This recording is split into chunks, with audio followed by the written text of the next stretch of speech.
el lanzamiento del Observatorio Permanente de Integridad Electoral, OPINE. Es para las 4 organizaciones que impulsamos este esfuerzo un honor y motivo de orgullo seguir trabajando juntas para la construcción de un sistema electoral robusto e íntegro, acompañado además de los aportes de académicos como el doctor Miguel Ángel Lara, a quien agradecemos su compañía el día de hoy. Este evento contará con la participación de Luis Fernández, director de práctica Laboratorio para la Democracia, Arturo Espinosa, director del Laboratorio Electoral, Miguel Ángel Lara, diplomático y académico con 18 años de experiencia en democracia, Tania Ramírez, directora ejecutiva de Disentir, y Susana Camacho, coordinadora del Programa de Justicia en México Evalúa. A continuación daré el uso de la palabra a Luis Fernández y les pediré que en el orden de la presentación puedan intercambiar el micrófono, por favor.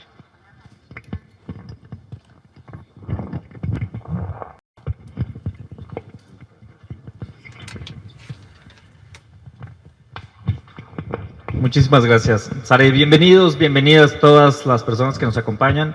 Muchas gracias a los medios de comunicación que cubren este lanzamiento, el Observatorio Permanente de Integridad Electoral, y por supuesto a las organizaciones que nos acompañan. Ya llevamos un largo camino recorrido desde hace unos 3 años que arrancamos desde mediados de 2023, un año antes de las elecciones presidenciales, arrancamos el Acuerdo Nacional por la Integridad Electoral, y que fue un esfuerzo de más de 40 organizaciones de inicio, al que se sumaron casi 300 organizaciones en el país, más las distintas autoridades electorales de todo el país, y nos encontramos ahí mismo como organizaciones acompañando los procesos de observación, en específico con Arturo Espinosa y con Laboratorio, llevando la batuta del Laboratorio Electoral, que ha sido un aliado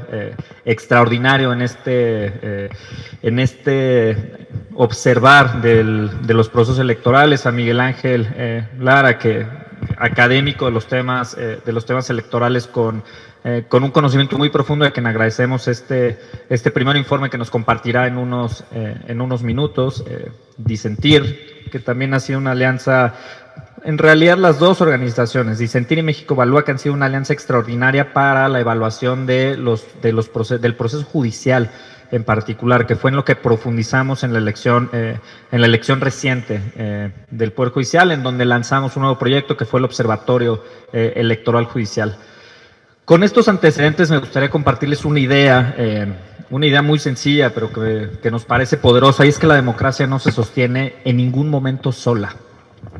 Requiere constantemente la vigilancia, el cuidado y la participación activa de la ciudadanía, no solo de los y las ciudadanas participando de manera activa, sino las organizaciones de la sociedad civil organizada, que puede vigilar y observar cada uno de los detalles de los procesos electorales. La observación electoral es una práctica ciudadana que busca garantizar que las elecciones se desarrollen conforme a los principios de legalidad, transparencia, imparcialidad y equidad.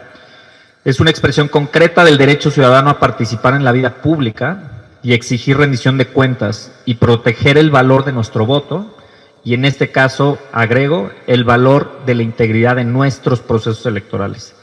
En México la observación tiene más de 3 décadas de historia, reconocida por ley desde 1994, y ha sido un factor clave para fortalecer la confianza en los distintos procesos democráticos.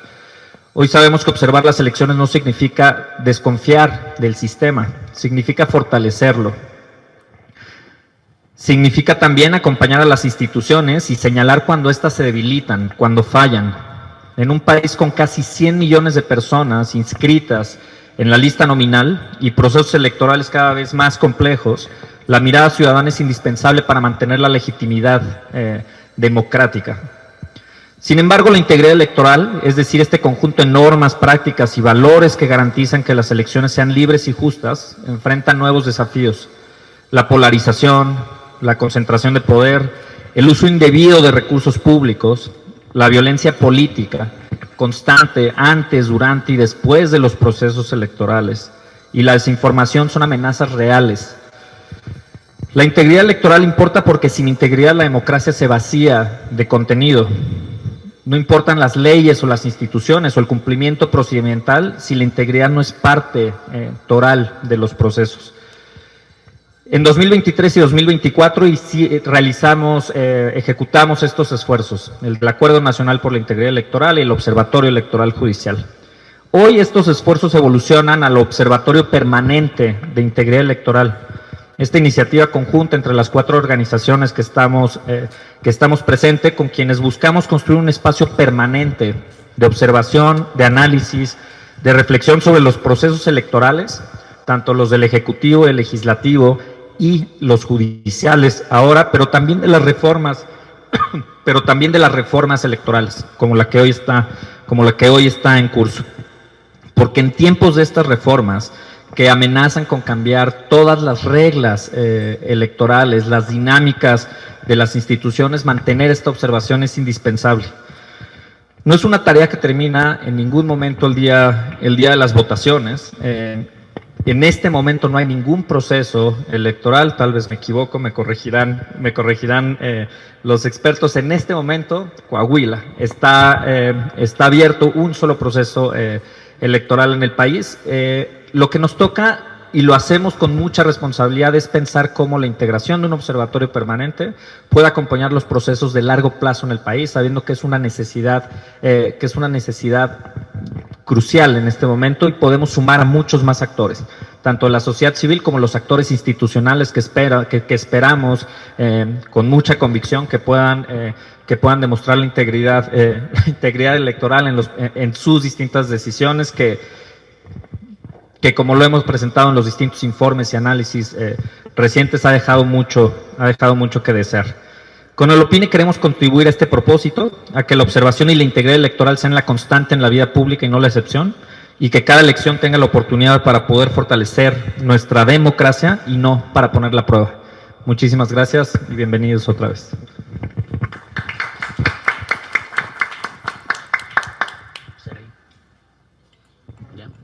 Bueno, gracias por acompañarnos. Creo que en complemento de lo que señala Luis, hemos visto en los últimos años que hay un deterioro democrático claro en el país, en el cual las instituciones electorales que anteriormente eran instituciones sólidas, que eran un ejemplo a nivel internacional, han sido cooptadas, han perdido fuerza, han sido atacadas, han sido vulneradas en muchos sentidos. Hemos visto un proceso de diferentes reformas que han generado, ataques a la independencia judicial, que han cambiado en gran medida el orden constitucional. No han sido una reforma, han sido muchas en los temas judiciales, ya hablaremos, pues, recientemente la reforma a la ley de amparo, pero desde luego vino la reforma judicial que nos llevó a unas inéditas elecciones que tuvimos, y en los últimos años hemos visto cómo varios actos han ido desencadenando en este deterioro democrático, en el cual muchos y muchas de nosotros todos los días nos preguntamos ¿y qué podemos hacer? Muchas y muchos de nosotros todos los días nos manifestamos que estamos preocupados, y nosotros como organizaciones de la sociedad civil creemos, por un lado, que es necesario actuar, que el cambio o que las medidas tienen que venir desde la ciudadanía. Creemos que un poco el modelo de actores políticos que tenemos al día de hoy está agotado, está cansado, está superado desde el oficialismo, pero también desde la oposición. Y creemos que la respuesta viene desde la sociedad civil. Aquí nos hemos platicado mucho y también hemos querido actuar, pero actuar no para contribuir a la polarización, no para contribuir a la división, sino para aportar a la democracia de nuestro país. Actuar con seriedad, desde un punto de vista técnico, desde un punto de vista objetivo, con análisis serio y claro. Somos 4 organizaciones que además tenemos visiones diferentes, pero que nos complementamos y que hemos hecho mucho trabajo de análisis, y que además nos apoyamos en expertos como Miguel Ángel Lara, anteriormente en el Observatorio Electoral Judicial y en el Acuerdo Nacional por la Integridad Electoral. Nos acompañaron otros expertos como Javier Martín, como Pedro Salazar, como Mauricio Merino, como Lourdes Morales, diferentes personas que van complementando nuestro trabajo. Y por eso hemos decidido que esta actividad no sea nada más durante ciertos periodos en concreto, sino que estemos observando las medidas de integridad electoral de manera permanente. Observar la parte electoral, la parte de las elecciones, como lo hemos definido después de varias pláticas, las elecciones de partidos políticos, porque así las podemos conocer, al menos para nosotros hoy, las elecciones judiciales, que nos guste o no, seguirán pasando en este país, y los procesos de reforma, porque también seguirán habiendo procesos de reforma. Las reformas electorales, yo sostengo que es la materia más reformada en la Constitución, al menos en los últimos 50 años, llevamos más de 11 reformas constitucionales, y van a seguir habiendo reformas, unas mayores y otras menores. Y se necesita que actuemos, que estemos permanentemente observando, monitoreando, tratando de incidir, alzando la voz cuando no nos parece, pero también con un tono objetivo, crítico, cierto, pero objetivo en todo momento, con un análisis serio, sustentado, argumentado, fundamentado, y es lo que tratamos de hacer. Son tiempos complejos porque pues no siempre son bien recibidos. Muchas veces el ser objetivo, el ser claro, pues no quedas bien ni con unos ni con otros, porque hoy en día parece que lo que más gusta es la polarización, pero nosotros no venimos para polarizar. Nosotros lo que queremos hacer es aportar, es construir, y creemos que esto hoy en día es momento de hacerlo desde la ciudadanía, desde la sociedad civil, y con un trabajo que realmente sea serio y que contribuya al país. Y eso es lo que estamos buscando al presentar este observatorio, que va a tener estas tres aristas: elecciones judiciales, elecciones de partidos políticos y reformas electorales, y que el día de hoy empezaremos a abordar nuestros primeros conclusiones. De un lado, en cuanto a las elecciones judiciales, presentaremos la parte de cómo se ha ido implementando esta reforma, digamos, es como la continuación del informe final del Observatorio Electoral Judicial, y desde el lado de la reforma electoral, que está en curso, porque está siendo un proceso largo, presentaremos las primeras conclusiones a las que arribamos y qué es lo que vemos de este proceso de reforma. Gracias por acompañarnos, pero sobre todo les pido que nos sigan, que estén, digamos, que seamos aliados en este trabajo, porque va a ser es un trabajo de largo aliento. Hicimos una apuesta mucho más larga, mucho más de fondo, no nada más algo momentáneo, con todos los retos que incluyen el día de hoy, porque también pues el costear este tipo de esfuerzos es complejo, y también tenemos un reto en ese sentido en el cual estaremos trabajando, pero queremos contribuir de manera seria, de manera organizada y de manera muy profesional a la construcción de nuestra democracia. Y ahora, en primer lugar, Miguel Ángel nos va a presentar la parte del análisis de la reforma, el proceso de reforma electoral. Hizo todo un análisis que en conjunto con Laboratorio Electoral y con Práctica Laboratorio para la Democracia, y México Evalúa y Disentir, Tania y Susana nos van a presentar la siguiente parte de, digamos, la implementación de la reforma, de la reforma judicial, no desde un punto de vista, no vamos a analizar, al menos no por ahora, los criterios que se estén o el actuar, sino cómo se está implementando desde un punto de vista electoral, todo lo que vino después de las elecciones, que ya lo veremos, es un análisis bastante interesante y que tampoco se puede perder de vista. Muchas gracias. Muchísimas gracias a todas, a todos por estar aquí. Yo preparé una presentación y creo que para no darles la espalda y yo no tener tortícolis, si están de acuerdo, me paso aquí para poder ver la pantalla y hacerlo un poquito más ameno, aprovechando este didáctico micrófono. Bueno, un agradecimiento, y retomo lo que decían Luis y Arturo. Este análisis y los siguientes análisis parten desde la expertise, parten desde lo técnico y desde una base empírica.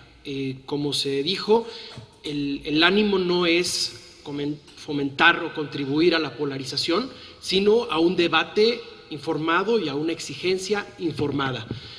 Con esto en mente, yo aquí lo que les voy a presentar es el primer informe sobre el proceso de cómo va hasta ahora la reforma electoral en México. Siguiente, por favor. La base para hacer esto es una perspectiva de integridad electoral. Aquí yo tengo la definición de la misma. Y se trata de principios de estándares internacionales compartidos de elecciones democráticas que aplican de manera universal a todos los países a lo largo de todo el ciclo electoral. Es decir, no es solamente la jornada electoral, que es muy importante el día que vamos a votar, pero también es lo que ocurre antes, durante y después, incluso en su fase de incepción, como es ahora, ¿no? Los inicios de una reforma electoral. También eso hay que medir, hay que evaluar con este lente de integridad electoral. Siguiente, por favor. Como vieron en la definición, siguiente, o si quieren pásenme un control y yo, ¿sí? Gracias. En la definición se parte que la integridad, no es un capricho académico o no es una definición de un tanque de pensamiento de una universidad. Por supuesto, ellos han contribuido, pero la base de la integridad electoral son los tratados, convenciones y pactos que nos hemos dado, la humanidad, desde la Declaración Universal de los Derechos Humanos en 1948 hasta tratados más recientes, regionales y específicos. Y son tratados que contienen derechos y obligaciones básicas de votar, de ser votado, de libertades, que nos permiten tener sociedades libres y elecciones democráticas. Vale la pena decir que todos estos tratados han sido firmados y ratificados por México. Eso, por lo tanto, los hace obligatorios al país. El artículo 14 de la Convención de Viena dice que cuando tú, como Estado, firmas, ratificas un tratado, pues estás consintiendo a seguir lo que indica. A esto hay que sumar también el artículo 1 constitucional, que nos habla de la obligación de México en materia de tratados internacionales. Siguiente, por favor. Estos son algunos de los instrumentos internacionales. En realidad, los que ha firmado y ratificado México son decenas, cientos en distintas materias. Aquí solamente les doy un pequeño ejemplo: la Declaración Universal de Derechos Humanos, el Pacto Internacional de Derechos Civiles y Políticos, la Convención para eliminar todas las formas de discriminación contra la mujer, la Convención Interamericana, y así hay muchos más, la Convención de Naciones Unidas contra la Corrupción, y estamos obligados a los artículos, a los derechos y obligaciones que ahí están contenidos. Y como les decía, tienen derechos muy específicos como la presunción de inocencia, el acceso a la justicia, contar con un tribunal competente, independiente, que las elecciones garanticen que el sufragio sea equitativo, que sea libre, etcétera. Siguiente, por favor. En un segundo nivel de evaluación están las mejores prácticas internacionales, que son prácticas institucionales, procedimentales, que lo que hacen es aterrizar o interpretar estos derechos y nos dicen cómo se debe operacionalizar estos derechos, ¿no? Esta es una serie de organizaciones que se han dedicado a hacer manuales, guías, que, por ejemplo, ¿no? Un tratado internacional nos puede decir que el voto es igual, que tu voto y mi voto valen lo mismo. Y una guía nos puede decir sobre los temas de distritación, los distritos, el trazo de los mismos tiene que ser parejo, tiene que ser objetivo, para que mi voto en Ciudad de México no pese más que el voto de una persona en Veracruz, que es lo que pasó justamente en la elección judicial, pero no me distraigo. Siguiente, por favor. Ahora, ya entro al tema, y nada más recordando que este análisis de integridad es a partir de estas normas internacionales y estos estándares. Es decir, se confronta lo que se ha hecho hasta ahora con lo que debe ser, por la normatividad que nos hemos dado. La creación de la Comisión Presidencial para la Reforma Electoral fue apenas en agosto. Se integró exclusivamente por titulares de diversas dependencias del Poder Ejecutivo Federal y ellos mismos fijaron 10 temas de discusión. Ahí están: libertades políticas, autoridades, sistema electoral, justicia electoral, financiamiento, etcétera. Aún oficialmente no se cuenta con un proyecto ni con un preproyecto. Por lo tanto, este primer informe no evalúa la sustancia, sino el proceso de lo que se ha llevado hasta ahora. Es decir, si el proceso, lo que se hace es evaluar si ha cumplido normas y estándares internacionales. Siguiente, por favor. Bueno, al analizar el proceso hasta ahora, es decir, de agosto hasta el 31 de octubre, que es cuando cierra este primer informe, se evalúan 4 aspectos. 1, la necesidad, si hay una necesidad real o no de hacer una reforma electoral en México. Dos, la integración y el funcionamiento de esta comisión presidencial, que ha sido quien ha llevado la voz cantante en materia de reforma electoral, las características del proceso de consulta y los tiempos requeridos para la realización, implementación y socialización de la reforma. Como les dije, estos 4 se evalúan a la luz de normas y estándares internacionales. Siguiente, por favor. Gracias. Primero, la necesidad de una reforma. El proyecto ACE, que es de Administración y Costo de Elecciones, es una red global de conocimientos electorales, nos dice, un riesgo de los procesos de reforma electoral en México y en cualquier país, estos son, digamos, fuentes de conocimiento global, un riesgo es intentar resolver el problema equivocado, cuando, por ejemplo, no se cuenta con un diagnóstico certero o las prioridades son otras. Bueno, contra esto hacemos un análisis. ¿Cuáles son las prioridades en México? Revisando distintas encuestas de 2024 y 2025, la mayor parte de las mexicanas y mexicanos han dicho que sus prioridades en orden de importancia son combatir la inseguridad, la creación de empleos y oportunidades económicas, combate a la corrupción y reducción de la pobreza. Ahí no está en las prioridades una reforma electoral. Sin embargo, gracias, perfecto, vamos muy bien sincronizados. Sin embargo, ante las iniciativas presidenciales ha habido varias encuestas que hacen la pregunta expresa. Dice, bueno, a ver, va a haber una reforma electoral. ¿Para ustedes es importante o no es importante? ¿No? En una escala del 1 al 5. Y dependiendo de la encuesta, hay varias, entre 39 y 49% de la población dice que es importante. Ojo, no es su prioridad, pero ya que le preguntan, dicen que es importante. Hay una diferencia, ¿no? Hay unos que lo piensan más importante, unos algo importante, y entre 39 y 49 hay diferencia. Pero alguno de los puntos en común es que, independientemente de la importancia que se le atribuye a la reforma electoral, las personas encuestadas, son muestras representativas, dicen, ok, si se hace una reforma electoral, tiene que ser dirigida a que las elecciones sean más libres y equitativas. Sí que se reduzcan los costos, pero que el ahorro no debe priorizarse sobre la certeza democrática. Recordemos que la democracia tiene un costo, pero no tiene precio. Entonces ese es un mensaje claro. Y otra cosa que se ha dicho es que se debe fortalecer el INE. El 59.9%, esto es de la encuesta de Mitofsky, considera que el INE ha hecho un buen trabajo. Entonces, por lo menos la reforma que venga tiene que considerar esto, no priorizar el ahorro sobre la certeza democrática y no debilitar, fortalecer al INE, o por lo menos no tocarlo. Siguiente, por favor. Sobre la integración de la Comisión. La Comisión de Venecia, que es un órgano del Consejo de Europa y del que México es parte, entonces también es parte de sus recomendaciones, nos dice que la normatividad electoral, cualquiera que sea, debe contar con una legitimidad indiscutible. Las reglas del juego deben ser producto del consenso. No solamente uno de los jugadores tiene que proponerlas y aceptarlas. Estás hablando del juego, entonces todos los jugadores, los dos equipos que están en la cancha, o los 5, lo que sea, tienen que aceptarlas. Lograr un amplio acuerdo es clave para generar confianza.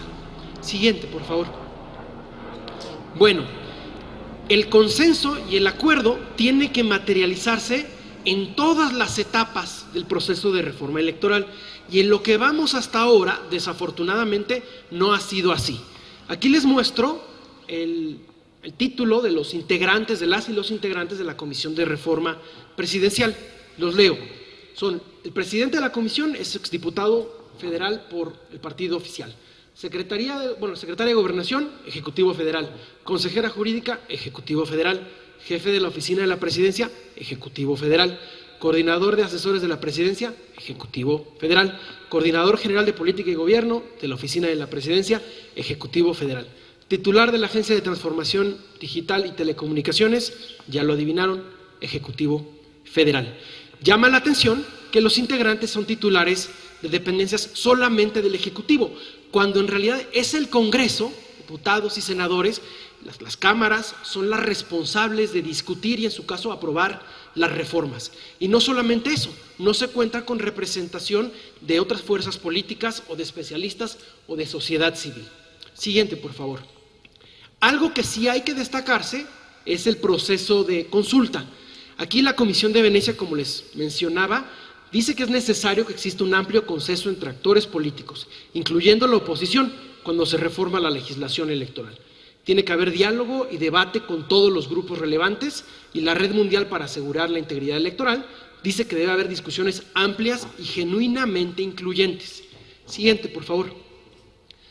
Ahora bien, sí se han realizado distintas actividades de agosto a la fecha que nos hablan de que distintas voces se han escuchado, o por lo menos han estado presentes. Ha habido reuniones con magistraturas y consejerías electorales, se habilitó un micrositio para presentar propuestas, este es un pantallazo del micrositio, diálogo con legisladores, que han sido más como debates, pero bueno, encuestas de opinión y audiencias públicas, 40 realizadas al 30 de octubre. Estos esfuerzos son bienvenidos, pero la apertura y el diálogo debe reflejarse en el resultado final. Estas visiones, que muchas veces son opuestas, que son distintas inquietudes, que son distintas preocupaciones y ganas de fortalecer, de sociedad civil, de especialistas, de académicos, de otros partidos políticos, se debe reflejar en el resultado final. Siguiente, por favor. Cuarto punto de evaluación, los tiempos, si nos dan los tiempos o no. La Comisión de Venecia habla de la importancia de que la ley electoral sea estable y que los cambios a la misma se den, y esa es su recomendación internacional, al menos un año del siguiente proceso electoral, para que ese año dé tiempo de una buena, una decente implementación y de que todos los actores, todos los jugadores conozcan la reforma electoral, la puedan socializar y la puedan entender para que al mismo tiempo se pueda respetar, ¿no? Hacen un particular énfasis en que cambios a autoridades electorales, a la distritación y al sistema electoral se les dé mucho mayor tiempo, porque son en estos tres donde hay más posible manipulación de la igualdad del sufragio. Les hablaba yo del caso de la distritación. Si yo trazo un distrito a mi conveniencia, donde están mis electores, y reduzco el otro, pues mi voto va a tener más peso. Un sistema electoral, que es lo que convierte votos en escaños en asientos parlamentarios, puede crear grandes distorsiones. Entonces es en estos temas, y parece ser que la reforma electoral va a tocar el sistema electoral, o eso se pretende, hay que ser muy cautos, tener un debate amplio, que el resultado sea por consenso y con suficiente tiempo. Siguiente, por favor. La legislación nacional en México indica solamente no haber cambios hasta 90 días previos al proceso electoral. El próximo proceso electoral federal va a iniciar en septiembre de 2026 y la elección va a ser en el 2027, es decir, en 10 meses. Lo que dice la Comisión de Reforma Electoral Presidencial, dicen que para enero van a tener un proyecto, se lo van a presentar a la presidenta, que otra vez, no sé por qué, porque quienes son responsables de esto es el Congreso, y de ahí tiene que ir al Congreso. No los voy a marear con todo el procedimiento legislativo, aquí lo puse con algunas flechitas, pero ahí es Cámara de Origen, va a comisiones, se aprueba o no, se modifica, va a una Cámara de Revisora, se modifica, ¿no? Luego tiene que pasar por 17 estados, o sea, no es un proceso rápido y además no se recomienda que sea rápido, porque tiene que haber debate e inclusión. Bueno, si seguimos los tiempos, pues no da para que sea un año. Si seguimos los tiempos de la legislación nacional, sí, pero también tenemos que ser muy cautos porque se necesitaría un tiempo de implementación. Y quizás dejarlo para el 2030 sería lo más deseable. Siguiente, por favor. Guardo para que se escuche. Perdón, el helicóptero. Bueno, conclusiones. La primera, hay un riesgo importante de que la reforma no sea consensuada. Recordemos, evaluamos 4 cosas. Los tiempos no se cumplen, necesidad de reforma no se cumple, integración de la comisión no se cumple de acuerdo a normas y estándares internacionales. Lo único que sí es este esfuerzo de tener el micrositio, de tener diálogos, que si entramos a detalle no me parecen los más incluyentes, parece más bien como un examen inquisitivo, profesional, pero bueno, eso sí se cumple. Y si bien se ha demostrado apertura a través de audiencias y el micrositio digital, se corre el riesgo de que esto no se traduzca en el resultado y que el resultado no sea consensuado. Como lo dice la Comisión de Venecia, una reforma a las reglas del juego democrático debe contar con el consentimiento de todos los jugadores, no solamente de uno. Y la experiencia histórica en México nos ha mostrado que cuando no hay consenso, sobre reforma electoral, sobre nombramiento de las autoridades electorales, las cosas acaban mal. Acaba en problemas postelectorales, en protestas, en violencia. Siguiente, por favor.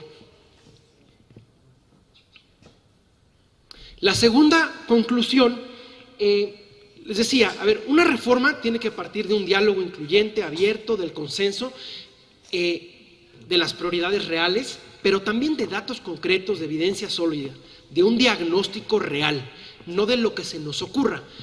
Para tener esta base, este fundamento empírico, Opine utiliza datos del proyecto de integridad electoral que yo represento, soy consejero del mismo, que es un proyecto compartido entre el Royal Military College de Canadá y la Universidad de East Anglia en el Reino Unido. Desde 2012 se han dado a la tarea de evaluar cientos de procesos electorales a nivel mundial, incluido México. Tienen evaluaciones del 2012, 15, 18, 21 y 24, y evalúan 11 componentes a lo largo del ciclo electoral, es decir, desde el marco jurídico hasta los resultados, y 62 indicadores específicos. Y esto nos permite identificar las fortalezas y las debilidades. Siguiente, por favor. Esto nos muestra los resultados para la última elección en México, el 2024. La escala va del 0 al 100. 0 lo más bajo, 100 lo más alto. Cabe decir, ningún país llega al 100, Suecia es el más alto y tiene 80 y tantos.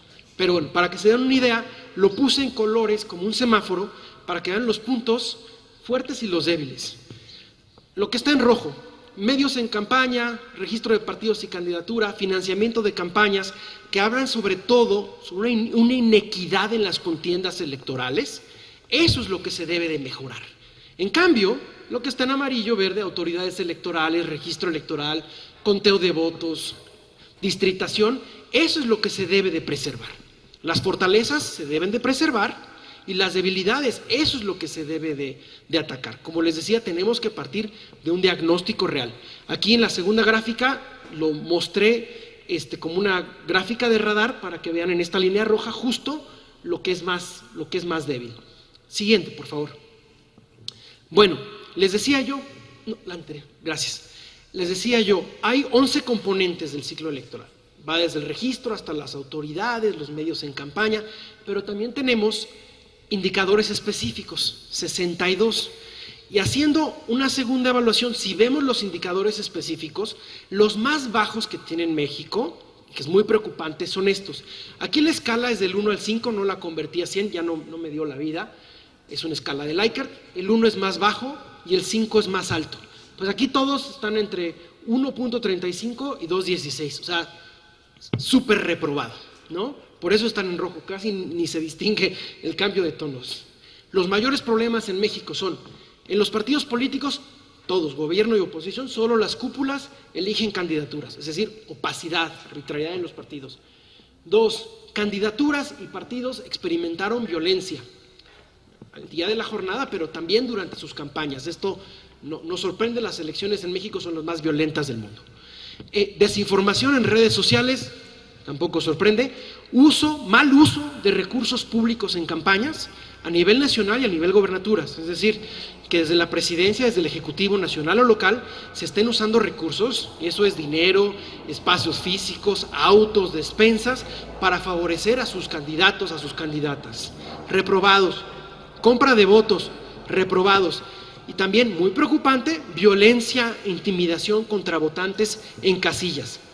Es decir, partiendo de datos sólidos y duros, las verdaderas prioridades y los irreductibles, como bien dice Arturo, que acuñó ese término, de una reforma electoral en México, tienen que pasar por fortalecer la equidad de la contienda, cuidar la seguridad de los votantes, pero también de los partidos políticos y de las candidaturas, y fomentar el voto libre, porque pues ya les dije, compra de voto es uno de los problemas. Y por supuesto, preservar nuestras fortalezas, las autoridades electorales, nuestro registro electoral que es actualizado, que es objetivo, nuestra distritación que es objetiva e imparcial, el conteo de votos, el PREP y el conteo rápido son ejemplos internacionales.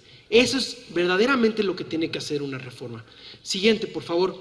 Y quiero cerrar con esta cita de Kofi Annan, gran promotor de la integridad electoral, pero sobre todo conocido porque fue secretario general de la Organización de Naciones Unidas, que nos dice: las elecciones que cumplen con las formas legales, pero que no superan la prueba de la integridad, son victorias pírricas que generalmente acumulan problemas para el futuro. Lo que les dije, no solamente Kofi Annan, en México, cuando no hay consenso en las reglas del juego, en las autoridades electorales, normalmente eso deriva en violencia y en conflicto postelectoral. Eso es lo que tenemos que evitar. Muchísimas gracias. Retomando este compromiso de dar seguimiento a las elecciones, en particular Disentir, al ser una organización dedicada al acceso a la justicia, tiene mucho interés en seguir los procesos electorales judiciales.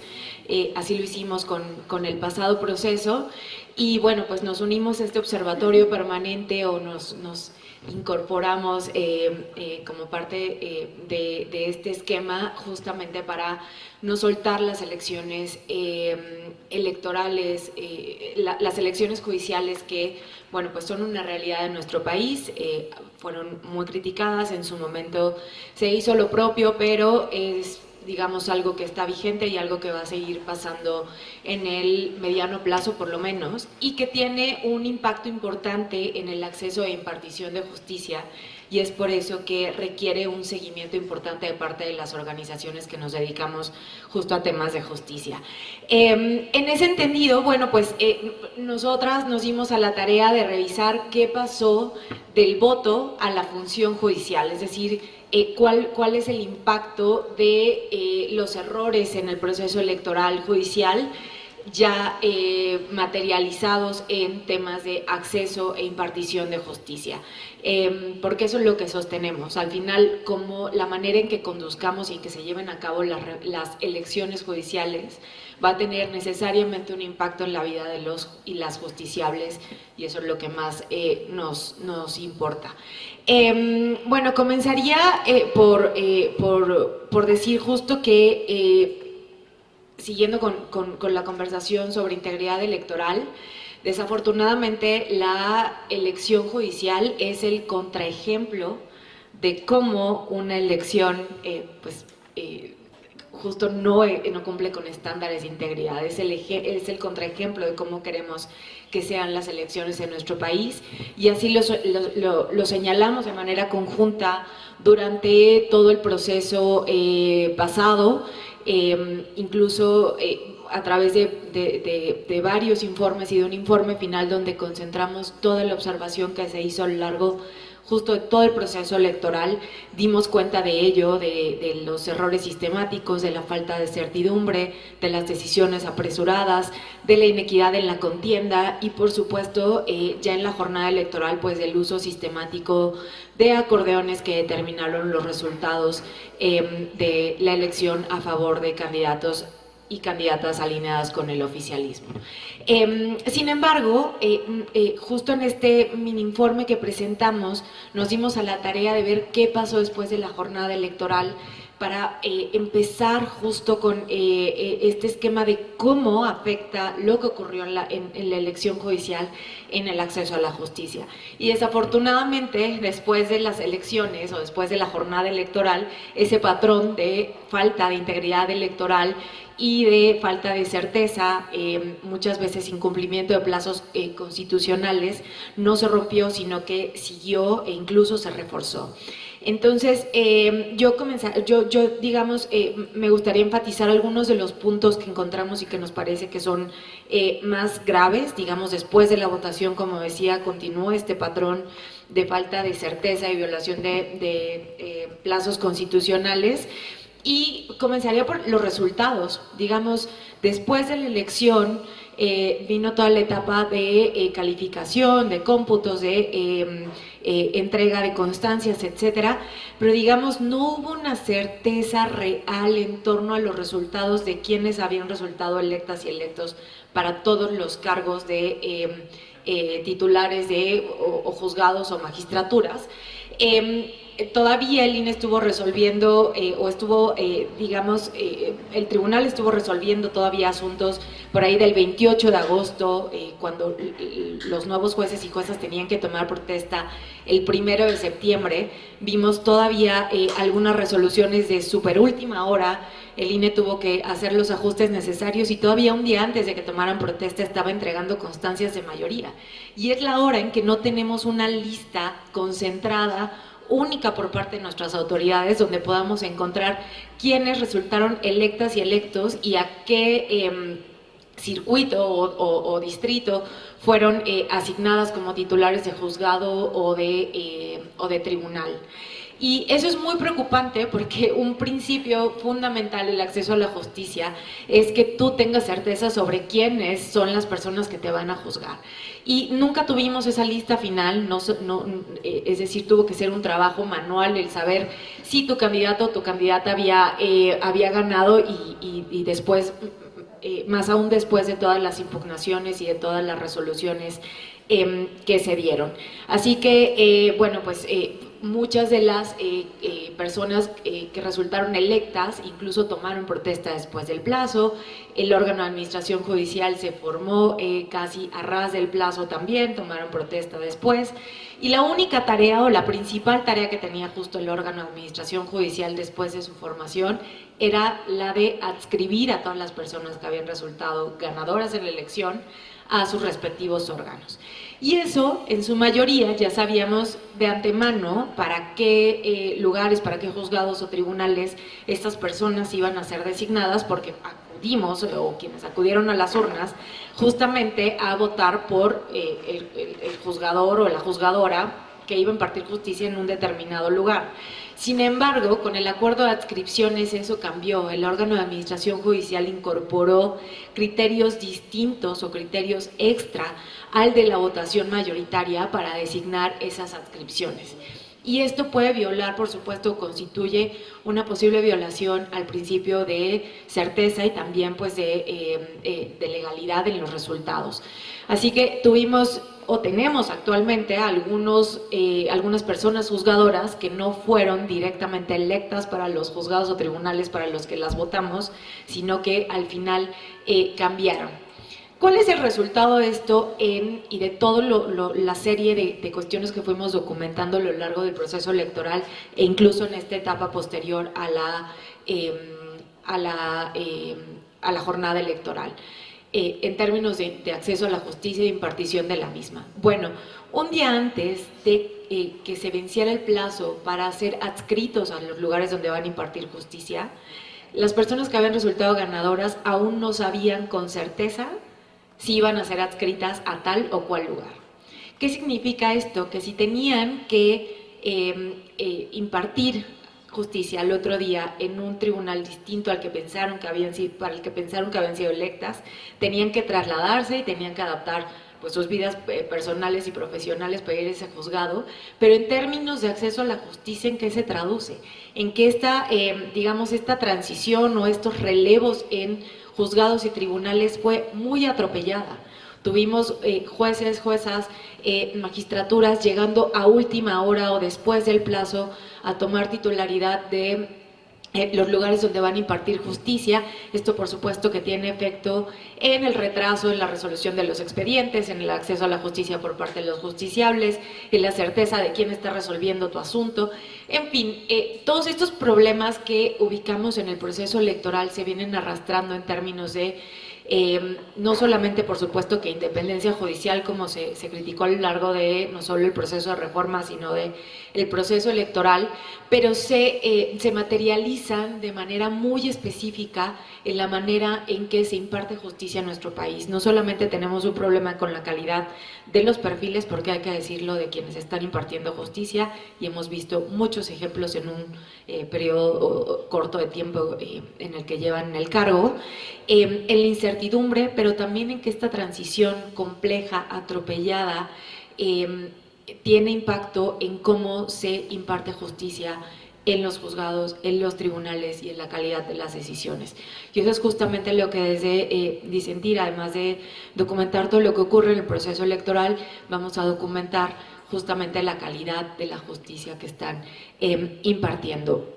Y lo más importante, y con eso cierro, tenemos un proceso electoral judicial casi en puerta, empieza el próximo año, si las reglas no cambian, a finales de 2026 comenzará ese proceso, y desde el Observatorio ahora Permanente de Integridad Electoral, pues recogemos muchas de las recomendaciones que tenemos para que no se repitan todas esa serie de errores que ocurrieron en el proceso electoral judicial, que por supuesto parten de una mala reforma, de una reforma incompleta, hecha al vapor, etcétera, pero que se puede corregir, y hacemos una serie de recomendaciones que ya nos contará Susi, que son por supuesto legales, pero también institucionales y actitudinales. Así es que pues le cedo el uso de la voz a ella. Mil gracias, Tania. Pues digo, simplemente muy rápido, agradecer esta alianza entre organizaciones, que tenemos diferentes perfiles y que creo que podemos seguir aportando en estas conversaciones sobre lo que implican las elecciones en México, y en particular pues desde Disentir y México Evalúa, por los perfiles de nuestras organizaciones, pues nos vamos a enfocar muchísimo en lo que tiene que ver con este nuevo proceso electoral judicial, ¿no? Porque nuestra tarea no solo es observar, sino algo que nos emociona mucho, ¿no? Que es construir y contribuir a presentar alternativas que mejoren la democracia y la justicia en nuestro país. Como decía Tania, pues las elecciones judiciales fueron un ejemplo de poca transparencia, de árbitros no independientes a la hora de pues definir los resultados de las elecciones, y justo el desafío para la siguiente elección judicial electoral es recuperar esa confianza ciudadana. Al final del día, esto también pues tuvo su reflejo en el número tan bajo de personas que acudieron a las urnas, y que pues considerando lo que implicará la elección del 27, pues nos preocupa todavía más, ¿no? Porque van a ser un montón de cargos que se van a elegir en ese proceso. Y en ese sentido, pues desde Opine, ahora hacemos algunas puntualizaciones de recomendaciones que, pues pasadas las elecciones, creo que estamos a muy buen tiempo de corregir, y que la verdad es que también vemos que podría haber ambientes propicios y abiertos a hacer reformas, a hacer cambios, y ahora sí que aprender de las lecciones que tuvimos en esta elección, ¿no? Y pues me gustaría empezar justo por este tema de recomendar que la elección judicial no sea concurrente con las elecciones de carácter político, ¿no? Y tuvimos por ahí el caso de Veracruz y Durango, que tuvieron al mismo tiempo que las elecciones judiciales de cargos federales y cargos estatales, también la elección de cargos municipales, y que cuando se ve cuál fue el resultado de organización y de comportamiento del voto, pues no nos dejó un buen sabor de boca, ¿no? No sé, y creo que esto ejemplifica mucho lo que sucedió en Veracruz, por ejemplo, que había casillas para votar los cargos municipales y casillas para ir a votar por los jueces, lo cual pues le complica la vida a la ciudadanía. Imaginemos este escenario por todo el país en las siguientes elecciones, pues la verdad es que va a ser súper complicado. Y también hay que considerar que eso en el proceso electoral extraordinario de este año, solo 6 estados eligieron a más del 75% de sus jueces locales.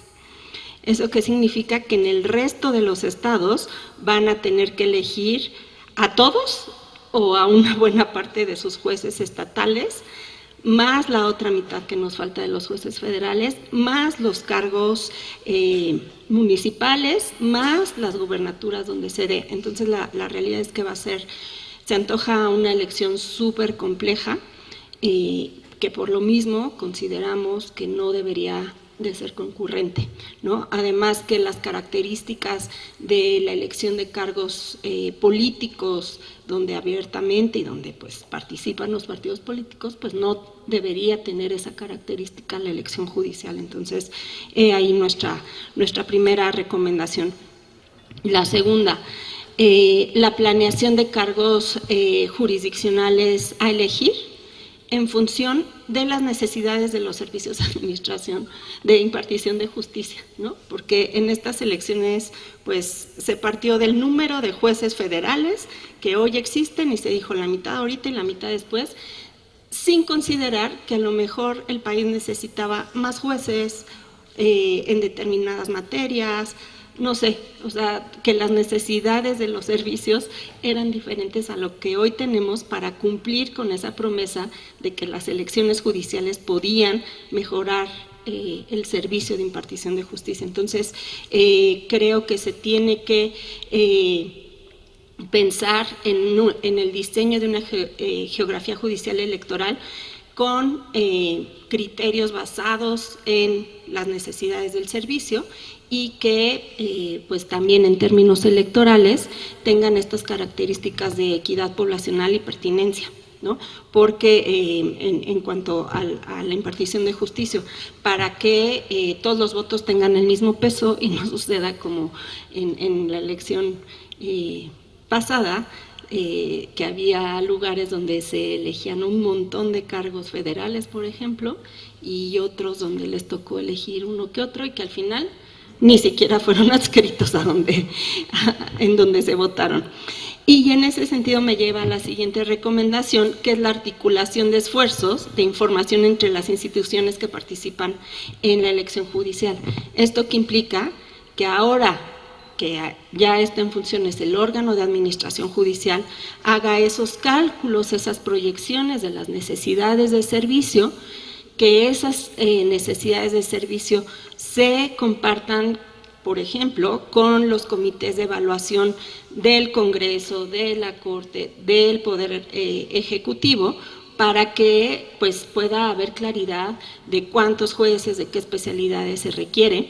Y como mencionaba Tania, pues al final del día, sin duda, tendrá que haber una mejor articulación y comunicación con el INE, ¿no? O sea, creo que algo que nos dimos cuenta y que muy seguramente las autoridades también se dieron cuenta como un eslabón débil en esta elección es que no hubo esta comunicación y esta articulación de esfuerzos entre autoridades. Entonces, creo que esa es una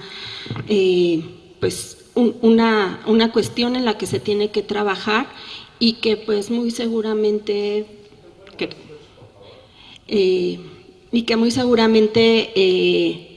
pues ya están trazando todo ese proceso y articulación, pero si no, nosotros les ayudamos a pensar cómo, ¿no? Y en ese sentido, por ejemplo, también se requiere que la planeación de la expedición de las normas y de los tiempos esté con el tiempo suficiente de antelación.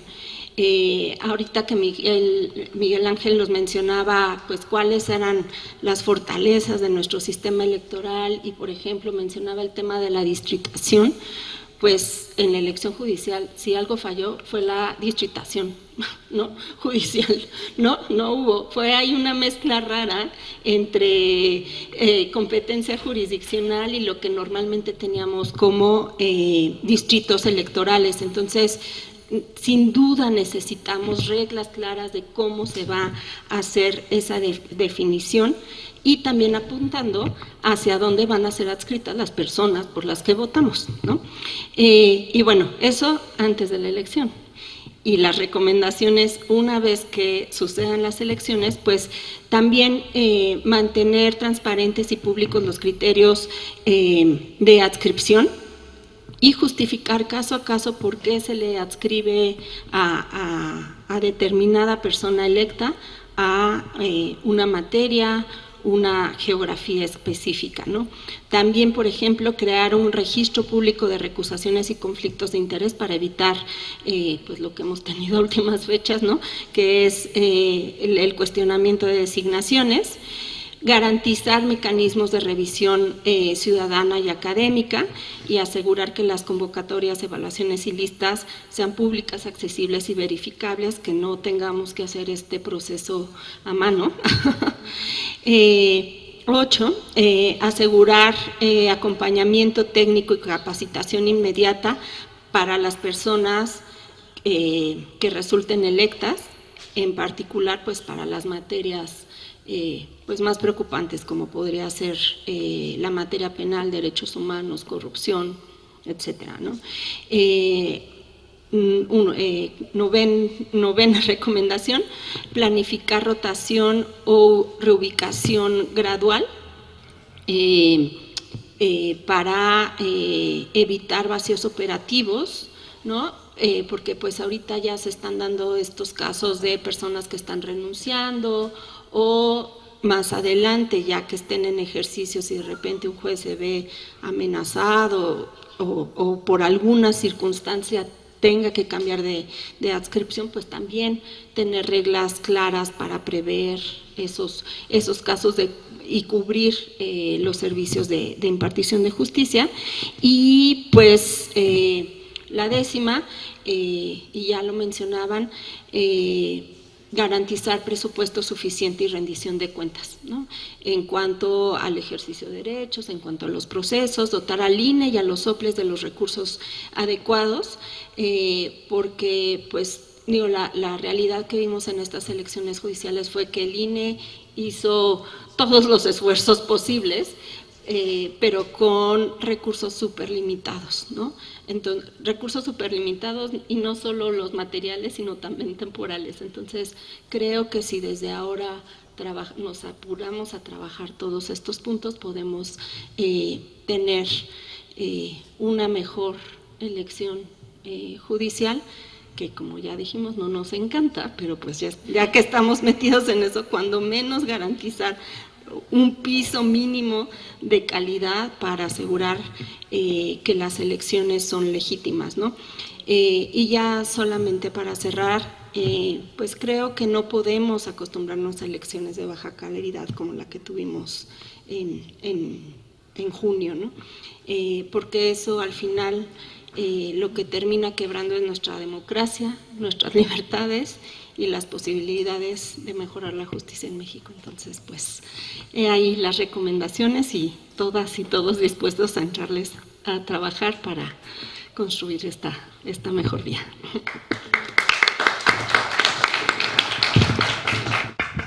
Muchísimas gracias a las y los ponentes.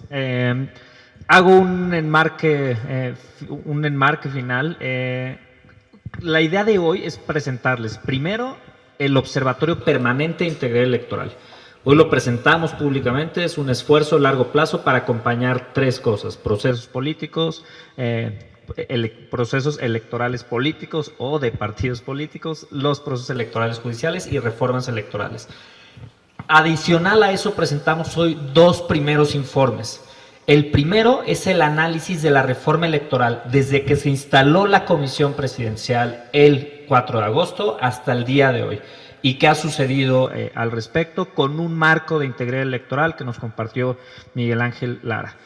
Y después el análisis de lo que sucedió, o las consecuencias de la implementación de la reforma judicial en la elección, que es lo que nos comparte Tania, y las recomendaciones que están vigentes para modificar las reglas electorales judiciales de cara al próximo proceso.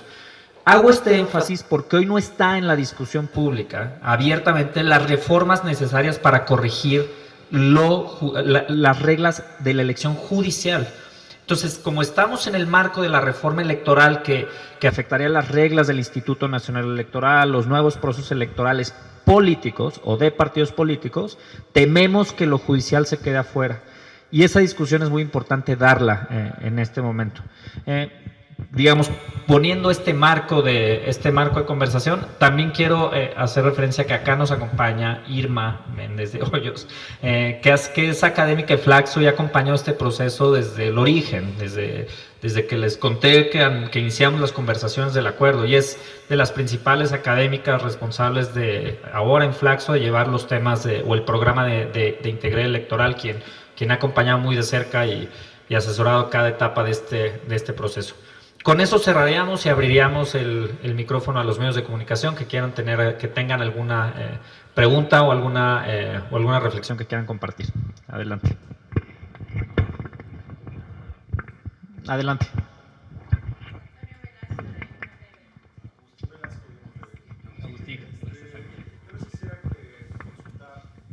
La evidencia reciente, y se los planteo con mucho respeto, la evidencia reciente de la reforma, de la implementación de la reforma judicial, la elección judicial y otras reformas, nos dicen que el gobierno no escucha, ¿no? Y decían que una reforma tendría que ver en los resultados, el resultado del consenso, ¿no? El consenso, las opiniones, los foros, etcétera. Sin embargo, pues, este gobierno no se caracteriza por eso. ¿Cuál es la esperanza que ustedes tienen de que efectivamente este esfuerzo de las organizaciones civiles sí sea escuchado? Hace aproximadamente un mes incluso la consejera presidenta del INE reconoció públicamente que no hay ninguna garantía de que todas estas propuestas que han estado recibiendo en las instalaciones del INE se vayan a reflejar en la propuesta de reforma que pues, bueno, van a tener en enero próximo. Y pues ese es el planteamiento, no sé si todos los integrantes puedan dar su opinión personal respecto a este asunto. ¿Cuál es la esperanza que tienen de que efectivamente se refleje todo este trabajo en la propuesta de reforma electoral de enero? Gracias. Gracias, Agustín. Mira, yo lo que te diría es, creo que esto se trata de un esfuerzo de incidencia, desde luego. Ya sabemos que no siempre, más bien rara vez escuchan y atienden o sea, la experiencia nos indica, como bien lo dijiste, que por más de que hacen foros y eventos, pues rara vez escuchan, están poco dispuestos a cambiar. Tenemos ahí una estadística, no la traigo ahorita en mente, pero la vamos a sacar pronto, de cuántas personas han participado en los foros para la reforma electoral, cuántos foros se han realizado, cuántas propuestas se han sometido, y son cientos, la verdad es que son cientos. Y el INE también abrió espacios. Yo lo que me pregunto es, ¿quién va a procesar toda esa información y sistematizarla para poder decir, ya no nada más tomarla en cuenta, procesarla y sistematizarla para decir si escuchamos? Pero nosotros y es algo que también nos sentamos a platicar, lo que creemos es, al menos queda asentada de nuestra parte, que se está haciendo un esfuerzo, se están advirtiendo las irregularidades, pero también se están proponiendo soluciones, porque es lo que hemos hecho en cada uno de los informes. Y creo que al día de hoy es lo que nos toca como ciudadanía, como organizaciones de la sociedad civil, dejarlo ahí asentado. Y sabemos que lo leen, sabemos que muchas veces les incomoda lo que decimos, porque pues ya incluso en prensa se ha citado y en conferencias se han señalado y demás. Y la idea es poco a poco tratar de hacer un mayor acercamiento. Por eso al principio hice énfasis en que no era un ejercicio para polarizar más, no era un ejercicio para quedar bien con un bando o quedar bien con el otro bando. Era un ejercicio objetivo y técnico en el cual parte de nuestro papel y parte de lo que hemos aprendido, y es nuestro gran reto, es acercarnos para que nos escuchen, porque también sabemos que ni al gobierno ni al partido mayoritario les gusta escuchar, pero últimamente a las autoridades electorales también les gusta escuchar poco, son poco incluyentes. Digamos, nosotros no hemos recibido, hemos invitado al INE varias veces, hemos invitado al Tribunal Electoral varias veces y nunca han atendido nuestras invitaciones. A las reuniones que hacen con organizaciones de la sociedad civil tampoco nunca nos han invitado, ni nos han convocado, ni han tenido interés en escucharnos. Pero nuestro reto es cómo sí hacerlo. Cómo acercarnos y que nos escuchen y que no lo tomen como una crítica, que no lo tomen como una agresión, sino que lo tomen como un trabajo, que es lo que estamos tratando de hacer, un trabajo de construcción, de fortalecimiento de nuestro sistema electoral, de fortalecimiento de nuestra democracia, y de que somos ciudadanos y ciudadanas somos organizaciones preocupadas y ocupadas en los que está haciendo nuestro país. También en ese sentido hemos sido muy cuidadosos en el trabajo que presentamos y en cómo nos estamos aliando. Somos 4 organizaciones que en ese sentido, digamos, hemos tenido una trayectoria muy objetiva, muy imparcial en muchos sentidos y somos muy cuidadosos en cuidar este espacio porque queremos ser una voz objetiva, pero también una voz que incide y una voz que escuche a todas las partes y que tengamos acercamiento con todas las partes. Y sabemos que ese es nuestro reto, pero pues lo vamos a intentar porque creemos que justo lejos de ser un momento para rendirse, en estos momentos complicados, en este contexto como lo expliqué, es cuando más hay que dar pasos hacia adelante y es cuando más esfuerzos hay que hacer. No es un esfuerzo estéril, Arturo. Yo creo que no, al contrario, yo creo que es un esfuerzo sumamente necesario. Ahorita nuestro país necesita este esfuerzo y repito, no necesita esfuerzos que polaricen, necesita esfuerzos que realmente construyan. Miguel Ángel, ¿quiere hacer un comentario? A ver, una rápida reflexión. En 1996, con lección de historia, tuvimos una reforma electoral que, entre otras cosas, aumentó el financiamiento público para los partidos políticos, ciudadanizó al INE, aumentó el acceso a radio y televisión, es decir, fortaleció la independencia de las autoridades electorales y la equidad en la contienda. Se le llamó, precisamente por eso, la reforma definitiva, la que ya instalaría definitivamente la democracia en el país.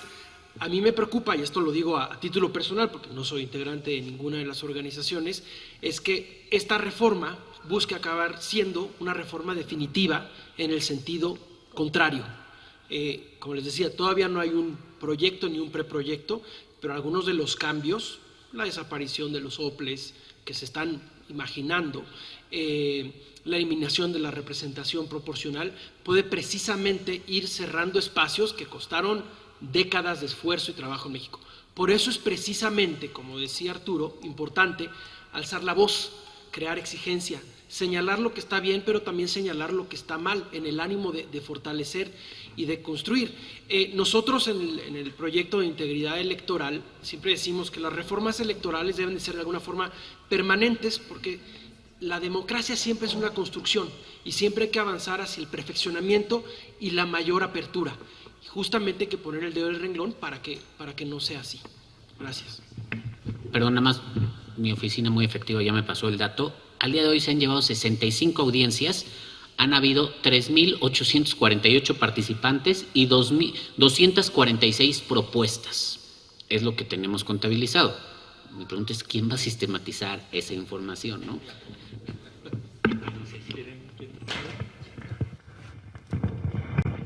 ¿Alguna pregunta adicional? Aurora y después Irma. Sí, mi pregunta va, como que estamos viendo una sociedad que ante el retroceso algunos empiezan a moverse un poco más y a despertar y a tratar como de hacer algo. Vemos ahora con lo que pasó con Carlos Manzo, como jóvenes que antes no estaban haciendo nada de esto en redes sociales ya empiezan a expresar su temor de que México vaya pues, cayendo más en temas de seguridad, por ejemplo, etcétera. O estas marchas que se quieren organizar para el 15 de noviembre. Pero me llama la atención también las que están utilizando lo que se tiene ahorita legalmente como la iniciativa popular de Claudio X González, ¿no? Quisiera saber yo su opinión justamente sobre estos otros mecanismos que otras organizaciones están tratando como de utilizar. Hasta ahorita legítimamente nadie ha pedido una consulta popular realmente desde la gente, y cuando veamos la votación de mandato habrá que ver, ¿no? Desde dónde se pide, etcétera. Pero todos estos mecanismos y toda esta efervescencia, ¿cómo se puede canalizar para lograr unión en el país, para que por fin empecemos a transitar hacia otra cosa, independientemente de si gana un color o el otro, el azul, el amarillo, lo que sea, pero en que la ciudadanía se empiece a canalizar en algo un poco más constructivo que no más reactivo y destructivo?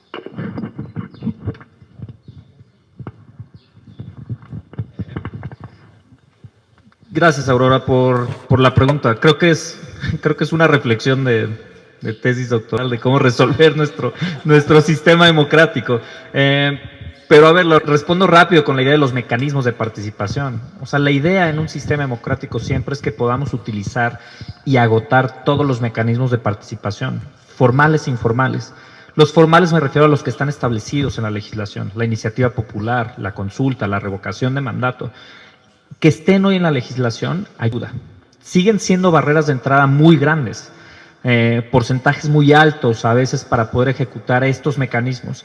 Y creo que esos umbrales tendrían que bajar en una reforma electoral. Ahora, no es la discusión que está ni en la reforma electoral, tal vez dentro de las 246 propuestas encontremos alguna que mejore el acceso a estos mecanismos, pero no son, digamos, no es el tema que está en la discusión pública. Que hoy exista la barrera alta, actores sociales que pueden, o sea, que podrían activar algunos de estos mecanismos con coyunturas como la de Carlos Manso, ¿no? Y eso lo subrayo porque efectivamente moviliza y te permite te permite utilizar estos mecanismos para resolver algún otro problema o al menos poner en la agenda pública y en la agenda gubernamental, que es lo necesario, la resolución de estos temas. Esta coyuntura en particular tiene eso sobre la que preguntas. Los mecanismos informales son otros, son los que no están en la legislación, pero son mecanismos de movilización permanente. Las protestas, los boicots, distintas movilizaciones o presión por redes sociales, reuniones de trabajo, presión a los 3 niveles de gobierno, a nuestros poderes, pero esa es una presión social distinta, ¿no? Que te va midiendo mucho del humor público. Ahora, en paralelo está este esfuerzo de observación que te permite documentar, ya lo dijo Arturo, te permite documentar con mucho detalle los principales vicios y vacíos de integridad electoral en las reglas, en las instituciones y sobre todo en las conductas de los actores políticos. Esto da insumo a todos estos actores. Da insumo para que puedas activar otros mecanismos. Es un insumo, es una evidencia concreta que te permite tomar mejores decisiones, que te puede llevar a decidir mejor cómo no implementar una reforma judicial que te genera consecuencias como las que nos describió Tania. Adscripciones de jueces que por quienes no votaste, que al final van a decidir ahora sobre los casos en un territorio específico, en una delimitación territorial, pero personas que no están vinculadas ni siquiera al voto expresado en las urnas. Pero se tiene la evidencia hoy. O consecuencias esperadas, decir, reformen lo judicial, porque también el sistema judicial está perdiendo capacidad institucional, y lo vemos con cada decisión. Sé que han visto ustedes las discusiones recientes de la Suprema Corte, y no quiero ahondar, pero la calidad técnica, también la integridad, no se diga, está puesta en duda en cada sesión de la Suprema Corte. Si eso pasa en la máxima institución del Poder Judicial, quiero que imaginemos la cantidad de consecuencias de lo que está pasando en cada uno de los tribunales del país, en las salas regionales, en el Tribunal Electoral del Poder Judicial de la Federación, en fin. Creo que esas consecuencias son graves. Y de vuelta a la pregunta, Aurora, creo que si queremos efectivamente vigilar y presionar a nuestro sistema democrático para que funcione con integridad, nos toca abonar desde cualquier lado, desde las movilizaciones por el caso de Carlos Manso, hasta ejercicios como esta naturaleza para seguir presionando al sistema para que esa integridad mejore, que es lo que esperamos todos, es que nuestro sistema democrático funcione con equidad, con libertad, con certeza y por supuesto con menos violencia. Irma. Perdón. A ver, bueno, primero felicitarlos porque me parece importante en este momento, pero además valiente. A ver, 3 puntitos. O sea, yo creo que la democracia en los países es fuerte cuando la sociedad civil es fuerte.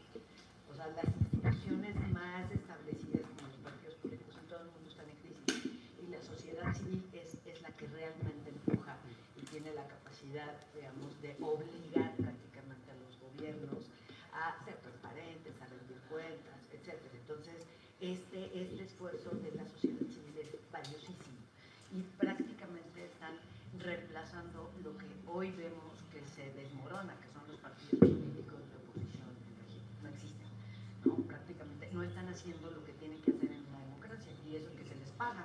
Imagínense, les pagamos con nuestros impuestos, les pagamos su salario y no hacen su trabajo. Entonces, ante esos vacíos, la sociedad civil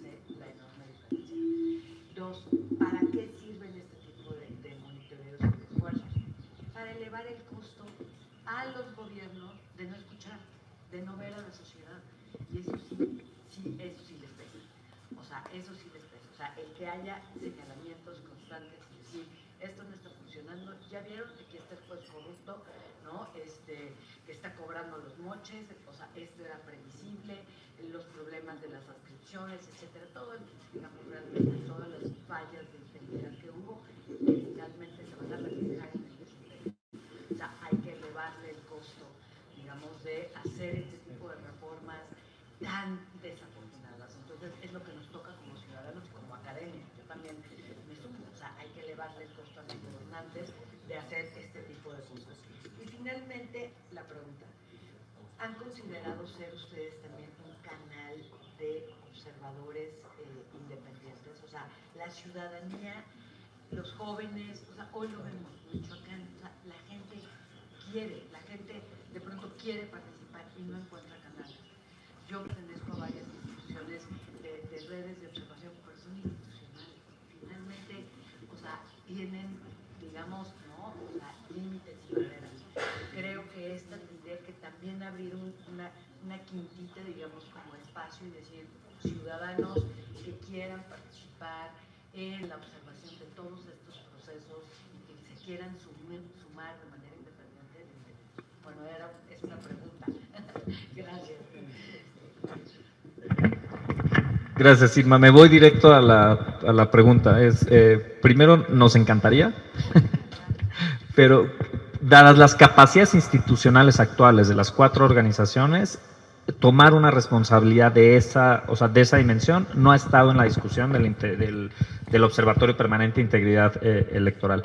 Es posible que podamos, durante los distintos procesos, ayudar con metodologías, con mecanismos de observación, integrar una red mucho más amplia. Está en la conversación. Hoy arranca el proceso con 3 mandatos muy específicos. Crear informes sobre los procesos políticos, sobre los judiciales y sobre las reformas.